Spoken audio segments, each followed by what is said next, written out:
Ready?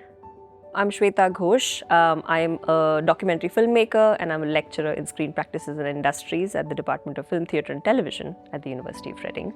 I'm also a part of the team that works on the University Cine Valley project. My goal is to add something that, like a little dot that's irritating you somewhere. I just want to add those dots that irritate the status quo. If you've done that, whether as a filmmaker or a researcher, you've achieved a level of impact, because that's what sets things in motion. That's what impact is for me. That I know that within a certain lifetime, we can't change large structures that have existed for so long. But if you've caused, through your work, people to think about why they do things the way they do, or why things are the way they are, those questions coming up, I think if I've achieved any of that, then that's impact for me. The name of the project was called Futures in Film, Community Visions for Film and TV Careers in Reading.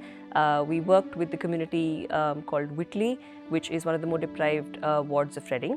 And the idea was to find out what their awareness and access to opportunities and developments around film and TV in the local region are. This was in 2023, where we finished working on 2 films that each of the community sort of cohorts made.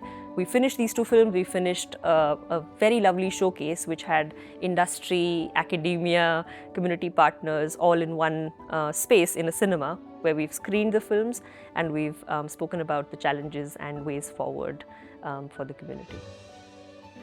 I hadn't anticipated how much it would come to mean to the community.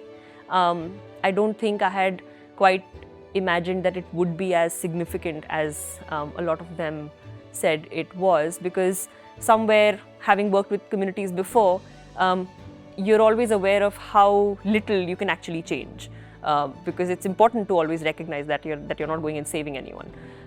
But I think when I heard from the community that it was important to see a camera being kind of placed in different parts of the community, or for everyone to come into the local cinema and actually see their faces on screen, or the spaces that they're familiar with on screen, that really was something that came to me as a surprise, because I had not anticipated that level of response. But I think it was in instilling a level of confidence to be able to hold cameras, know what production processes look like. It was in sort of being able to build relationships with the community. I think that's been a massive success, because we're taking those partnerships forward, even if they existed earlier. It's important to be flexible. It's important to be understanding, empathetic, and to genuinely have an interest in the people that you're working with, because then that exchange is truly possible and it's truly equal, or at least as equal as we can make it with a camera in hand. And I think when we're, as academics or as people who hold certain kinds of knowledge, whether as creative people or as academics, as long as we're able to suspend some of that understanding of who we are when we enter that new space where our work can matter in a different way, I think it's important to be open to re-evaluating what your work means in a different context.